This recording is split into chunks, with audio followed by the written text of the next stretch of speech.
Language is crucial to understanding societies. It's crucial to recognising the ecological, social, political and economic conditions in which we live. We use language to frame problems, formulate solutions, to negotiate and communicate political and economic pitfalls. Language is interaction that can accelerate action. But language is also performance, and performances can be used to distract from inaction, to avoid action, or postpone action, as much as to accelerate it. And language is what we focus on in this second series of our Language and Power podcast.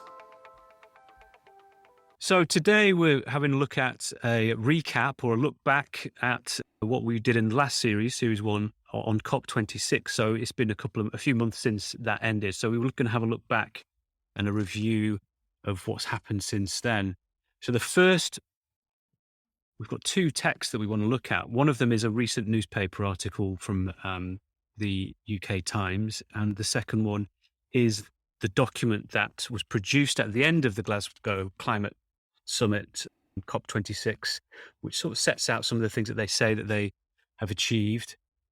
So let's have a look at the first one, and we'll put a link to it in the show notes. So this is an article from the Times, published on the 24th of January this year, 2022. And the headline is, "We must turn historic COP26 words into action, says Minister." And then I'll just read out the first couple of few lines of this. So it goes, "The deal agreed at the COP26 climate conference in Glasgow is at risk of remaining, quote, just words on a page, according to the minister who brokered it. Alok Sharma will warn today that the promises made in November may, quote again, wither on the vine unless countries act. The promises include a commitment by all countries to strengthen the climate change targets for 2030 by the end of this year." And then I'll just say this last part. In a speech at Chatham House, the COP26 president will say, "There is no doubt that the commitments we secured at COP26 were historic, yet at the moment they are just words on a page. And unless we honour the promises made to turn the commitments in the Glasgow Climate Pact into action, they will wither on the vine. We will have mitigated no risks, seized no opportunities. We will have fractured the trust built between nations, and 1.5 degrees will slip from our grasps." So it goes on slightly to report a couple of other people, but I think that gives us a flavour of what the article is saying. So Alok Sharma is expressing doubts and putting forward this idea that the agreement might be just words on page, which I thought when I was reading this was pretty much our conclusion from the first series. I don't know if that's what your memory of it was, Tom. I think, looking back, we talked a lot about the idea about when words became action and commitments and promises, and we're seeing all this language repeated here, and also obviously Greta's famous blah, blah, blah, and a lot of the other people we looked at were talking about, what words would be and how treacherous words could be if they didn't turn into action. So it's clearly coming back here. Yeah, I feel as though we were almost sort of saying, well, this is how it might turn out, and it still might turn into something good. But to me, it comes as no surprise. I think looking at some of the words and language that we looked at right through that conference, it wouldn't come as a surprise. It doesn't come as a surprise that now, a few months later, even the people who brokered those agreements are starting to express doubts about what it actually achieved in terms of concrete action. He does talk about the Glasgow Climate Pact, which we just about started talking about at the end of Series 1. But since then, and if we go on to our kind of main text today, the COP26 event organisation, they produced a brochure.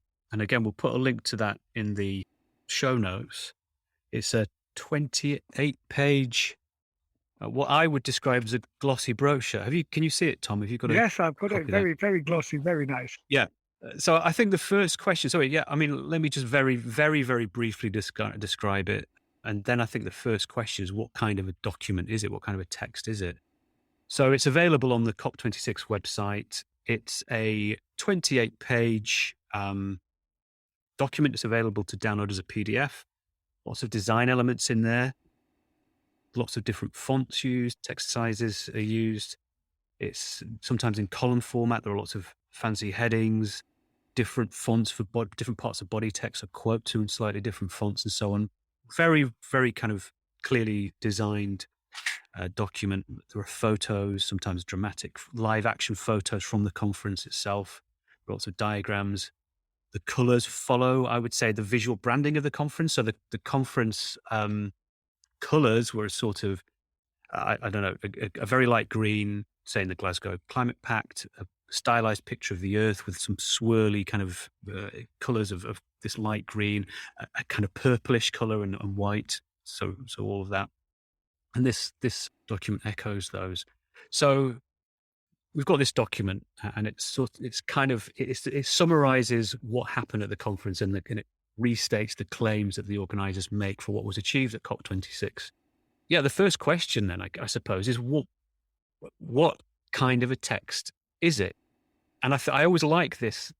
I almost see it as a game, naming the kind of text that you're kind of presented with, because sometimes it's easy, a news report. Sometimes it's more difficult, like this. I think this kind of document, because it's not often that you see these kinds of conferences and then producing a kind of post-conference booklet or brochure. I don't know. I'm kind of preempting what we might call it. It's not so obvious how you would name this text, to me anyway. But what would you say, Tom? Have you got any ideas of what you would call this? Yeah, I don't know if I've ever sort of given it a text name. I know, I suppose it's a conference report, but it's only very large and well-funded organizations that would produce this sort of report, and who's it a Yeah. report for, I suppose, is the question.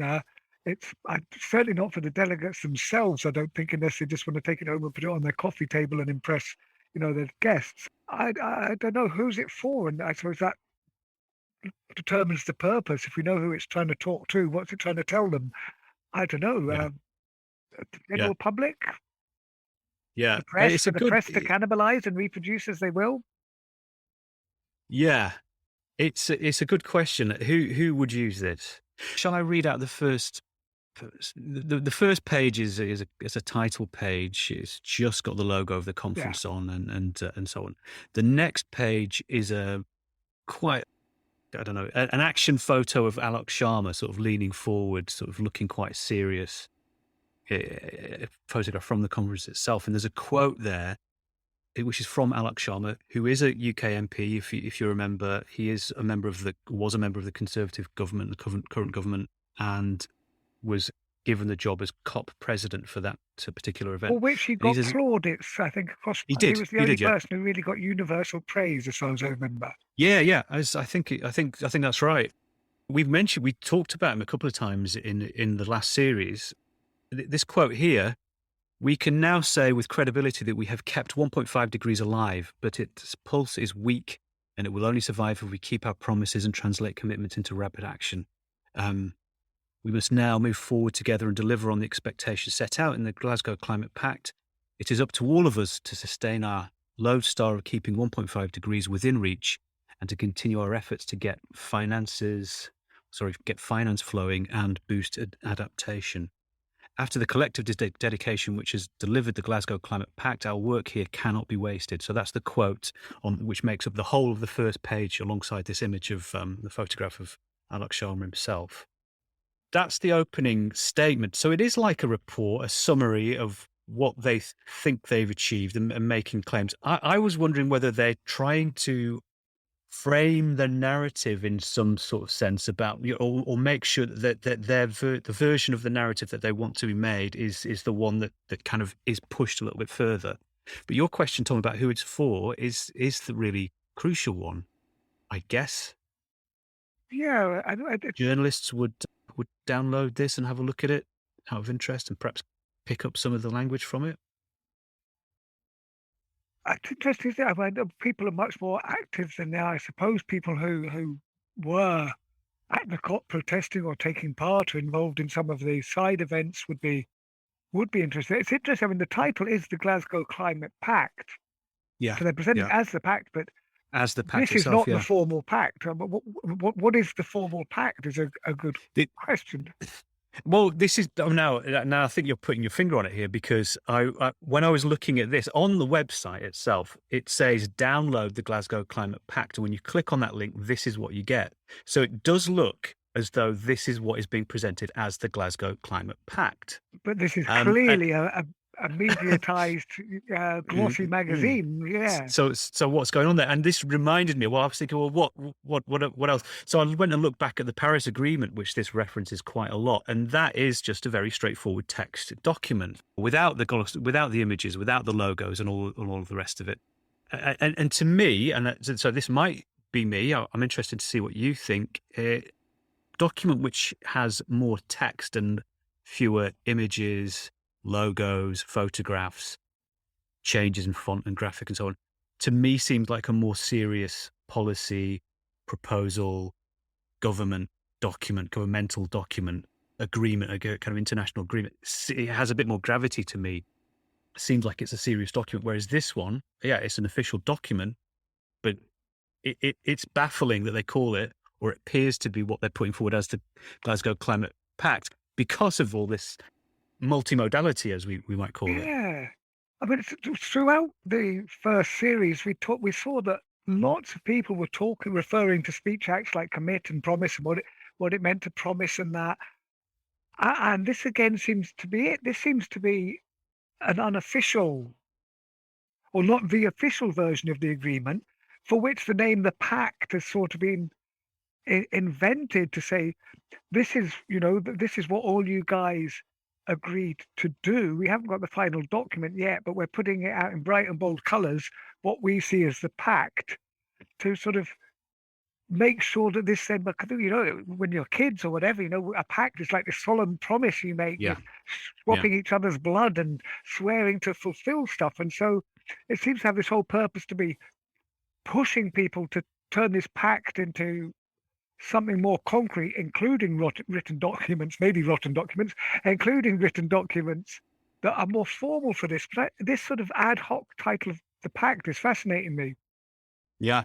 I mean, I'm so baffled. I've just gone back just to double check what I said, and yeah, if you go to the UK COP26 official website, the purple box that you click, which brings you to this document, it says read the COP26 Glasgow Climate Pact. That's what it says in the box, and you click it and you get this PDF. So this is the So official pact. There is no other document. It's just an ad hoc name for the genre.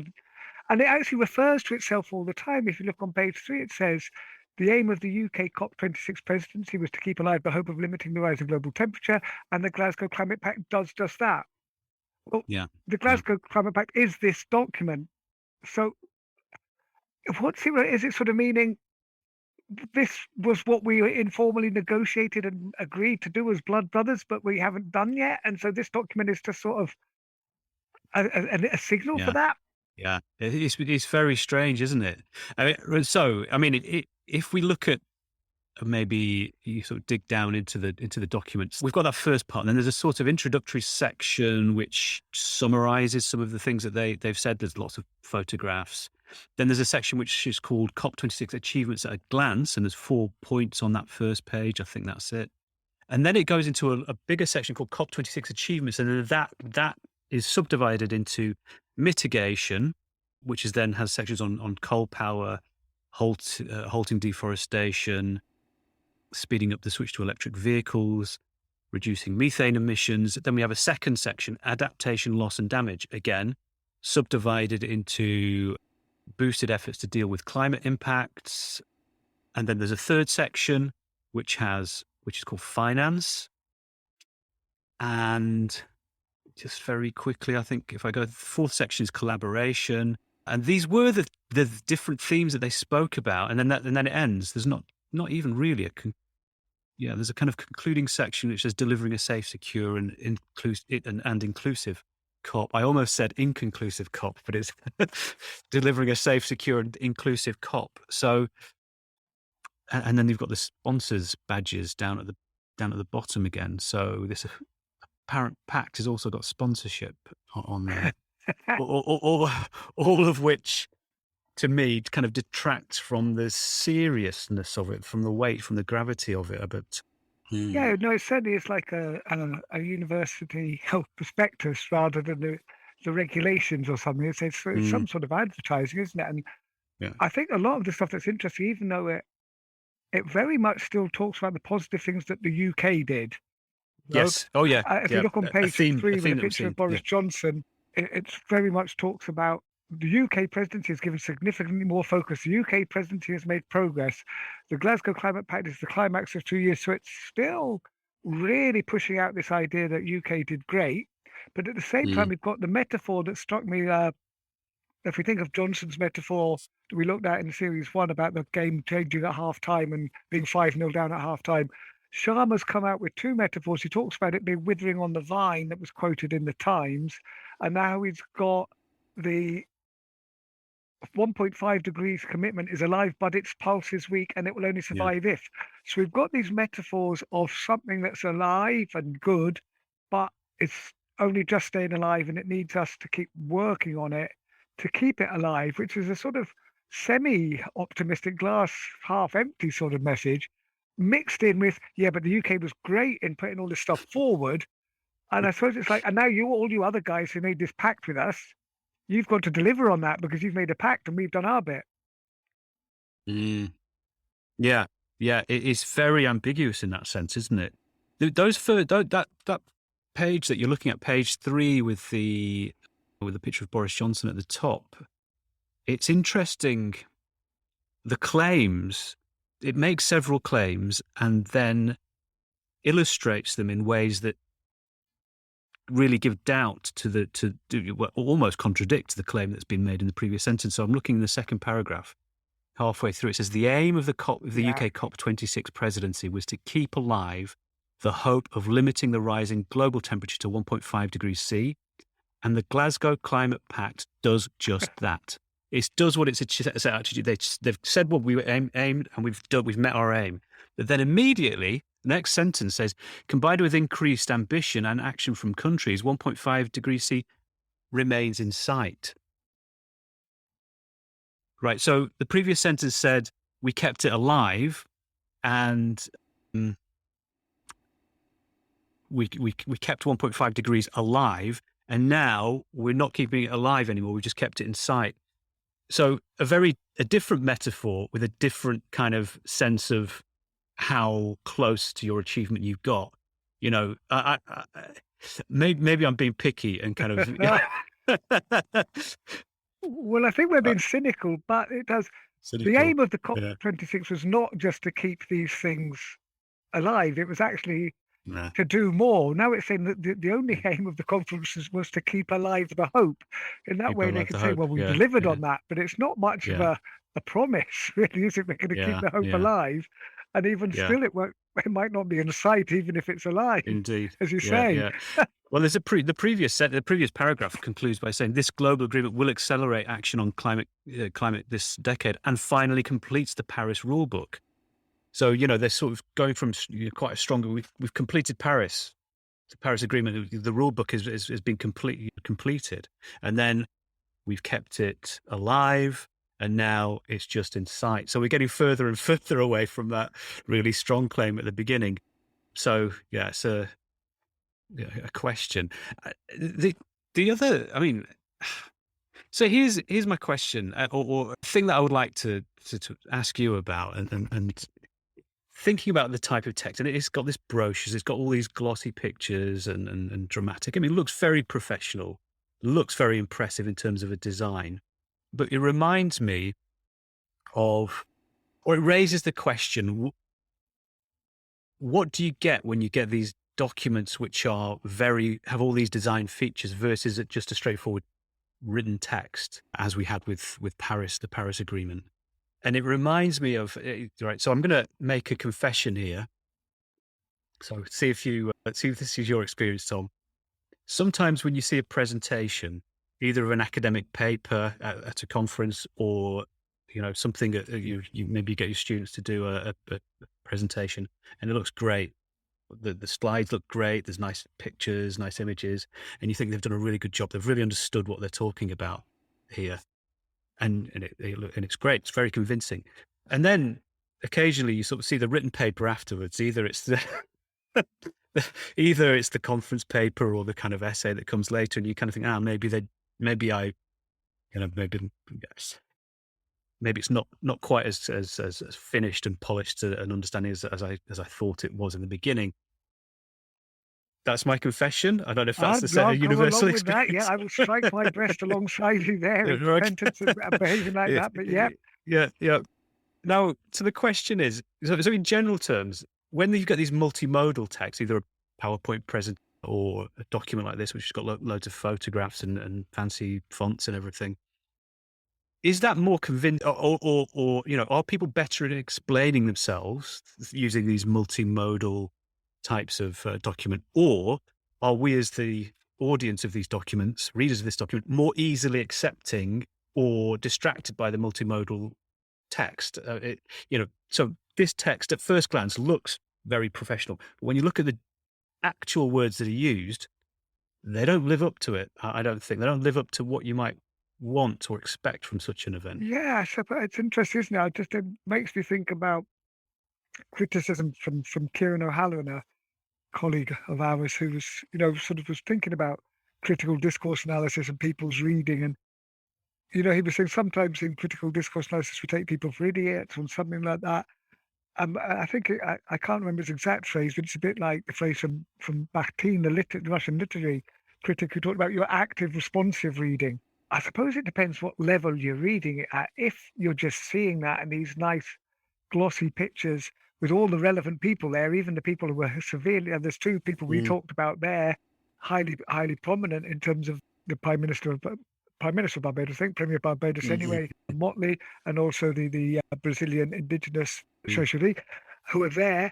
And so you see their pictures and you see them involved as part of this, and it all looks great. And even if if you don't remember them being severely critical of all the leaders of the COP, then it looks like everybody's involved, and it's all lots of language there that suggests things are being done. So I suppose if you're not actively engaged with this, it might look like job well done, and maybe the people who produce it thinks they've managed to pull that achievement off. But I think there was such a level of engagement that other people reading this will actually find the color pictures and the jazziness and snazzies of this actually worse, because it's so, mm, they will just see that as contrasting with the emptiness of the modality, if you like. We will yeah, keep this alive, if not in sight. Wow.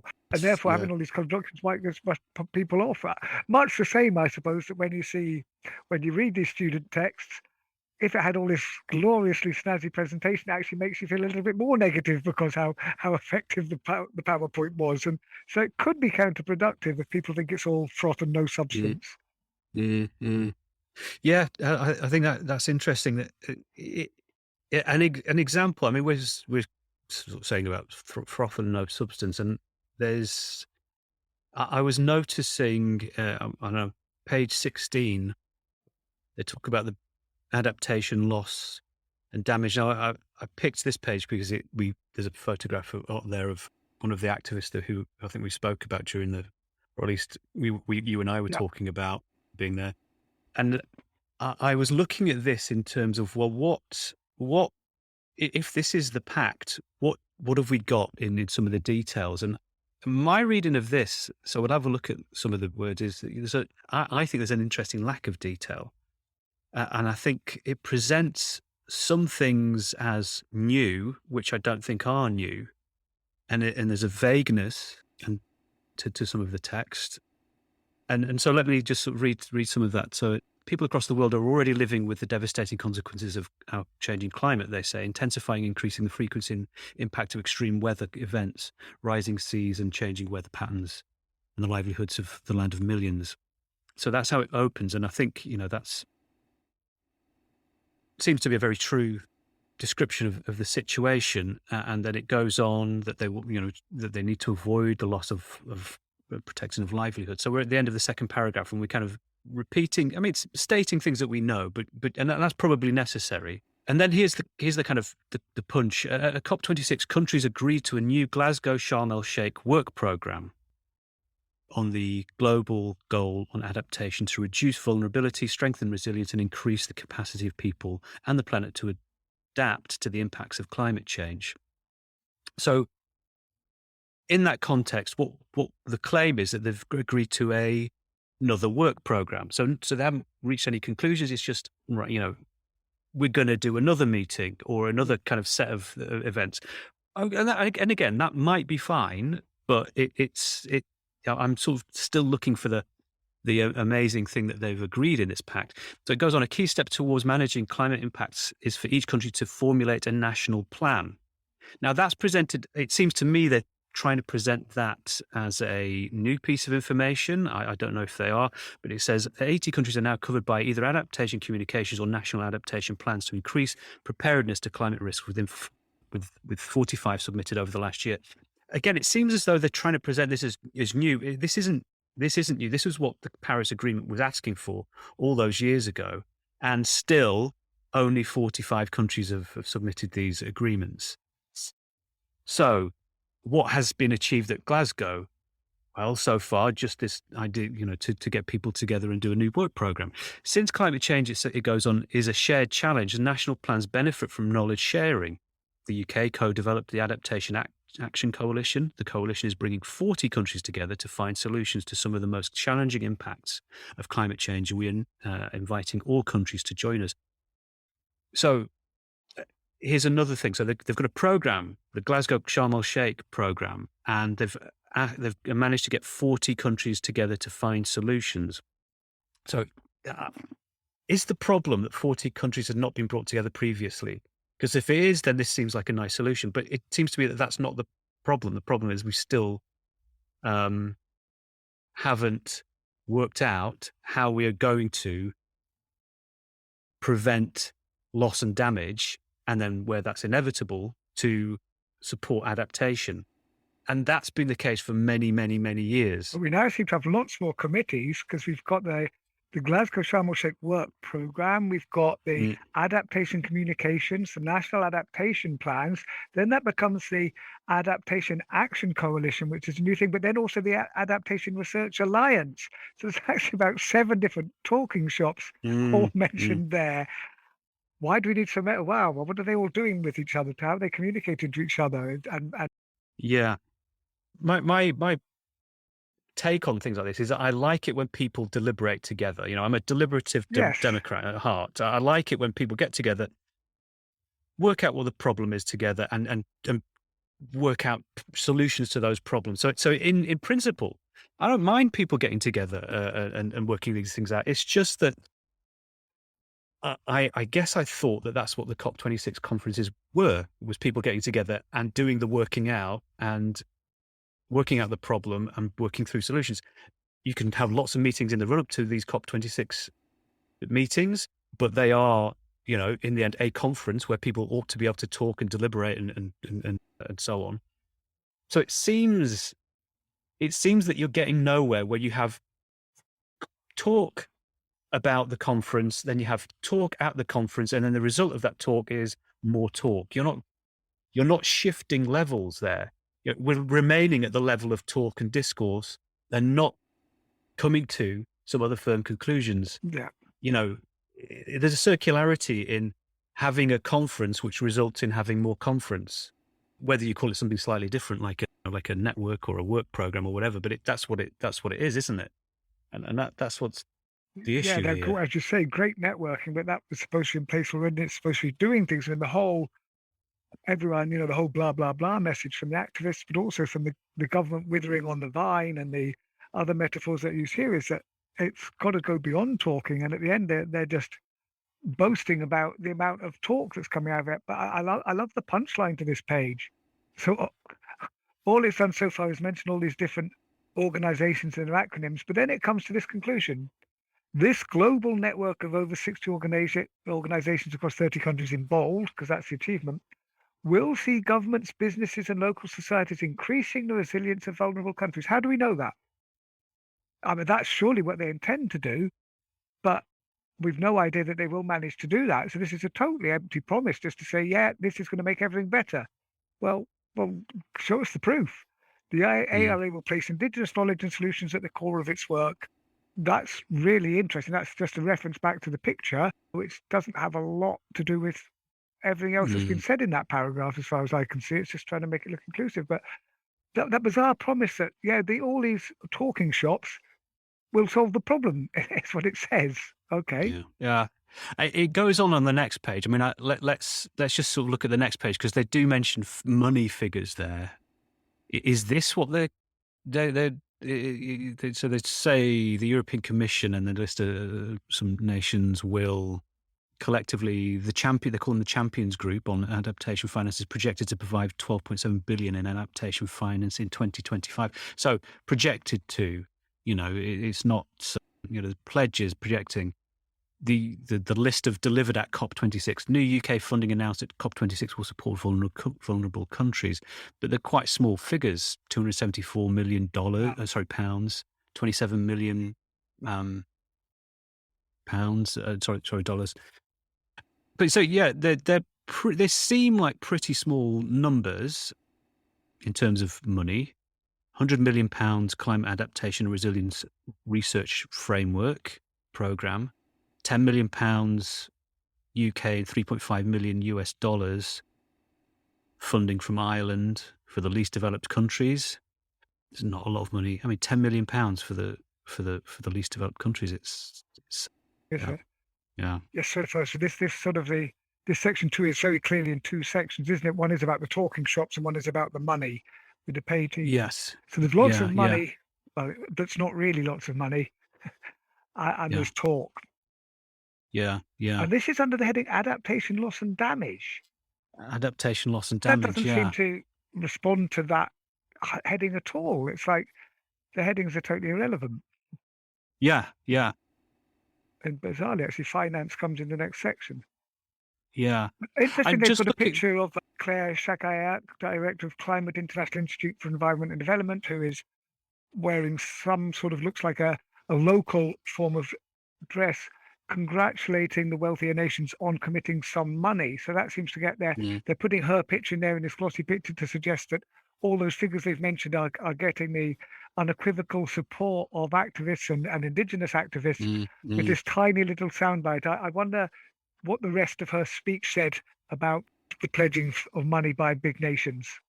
mm, yeah, well, that would be interesting, wouldn't it? I mean, so if you kind of trace back the intertextual links, then Yeah.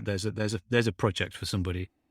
Uh, Yeah, I'm still looking at this list and I'm working out where the money's going. And the 274 million in the first point is to go to communities across Asia. So when you spread that out amongst communities across Asia and the Pacific, it says it's not. And the purpose of that is to better plan, invest in, and fund climate change.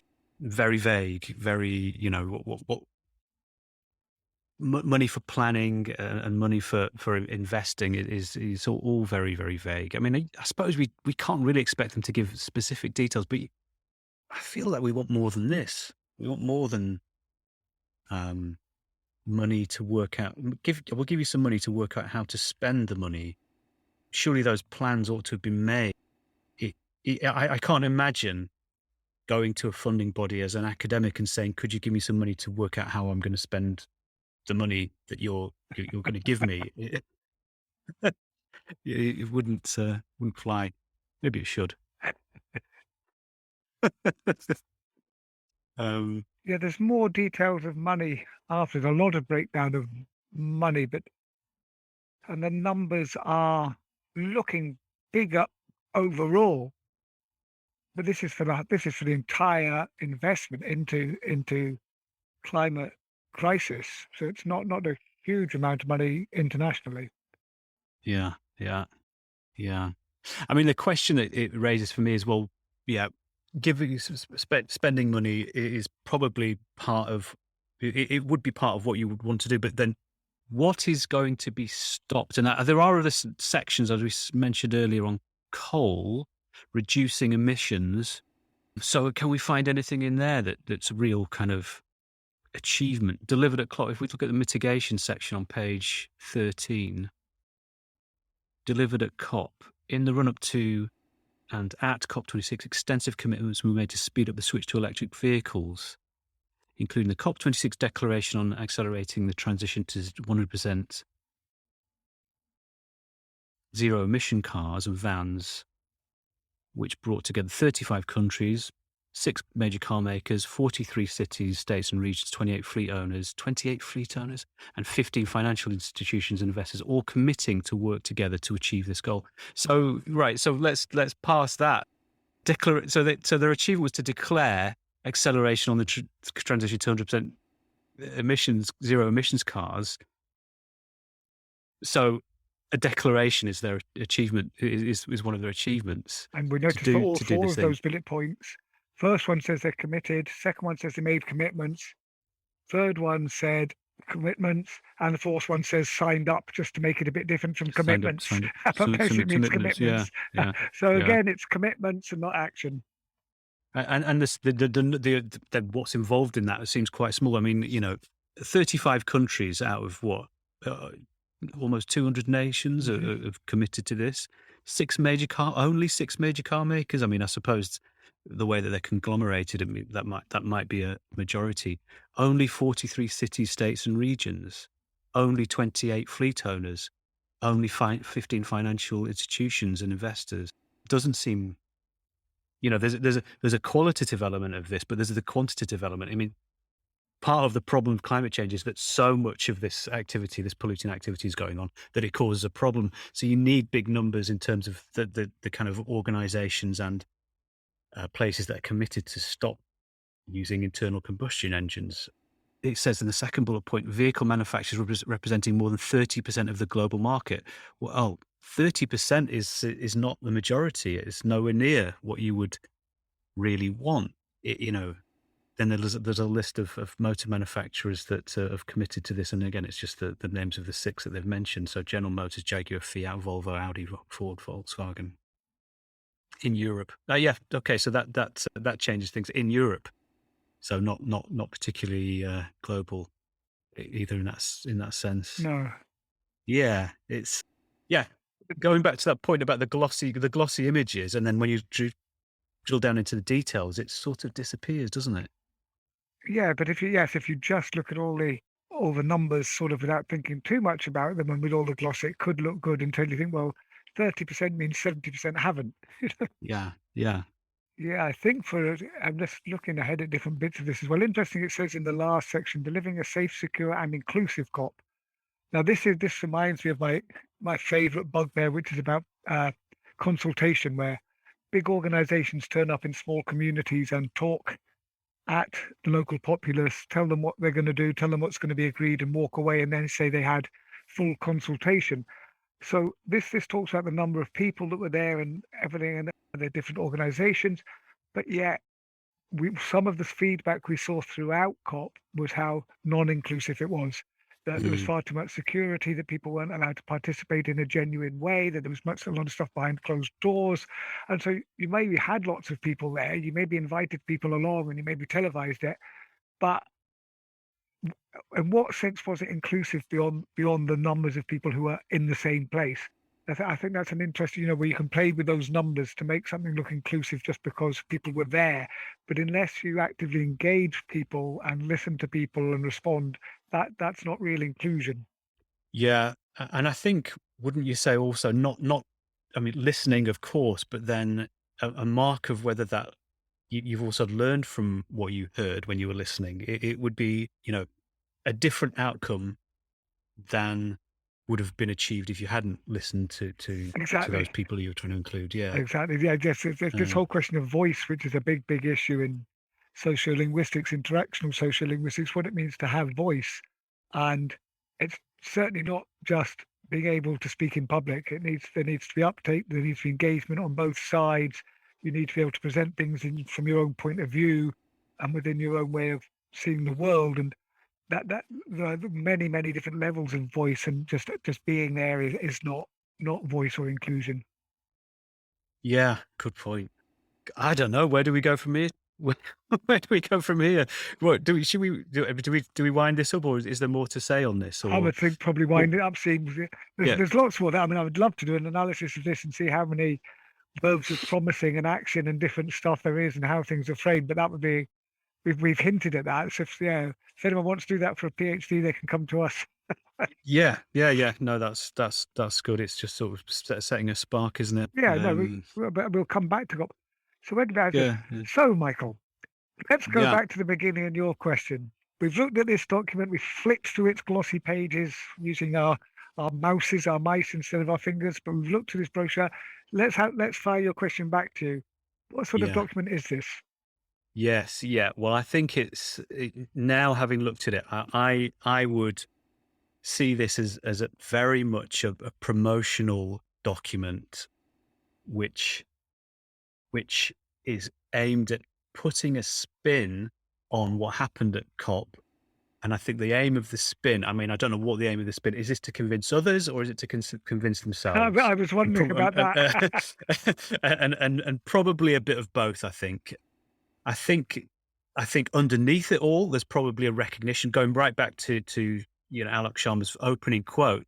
Even there, we saw there's a bit of an ambiguity about how successful it was. Trying to say it was success, but at the same time, probably recognizing that not a lot was particularly achieved. When he says that its pulse was weak, and I think we can see why he's having to say that from having looked at some of the details. Yeah.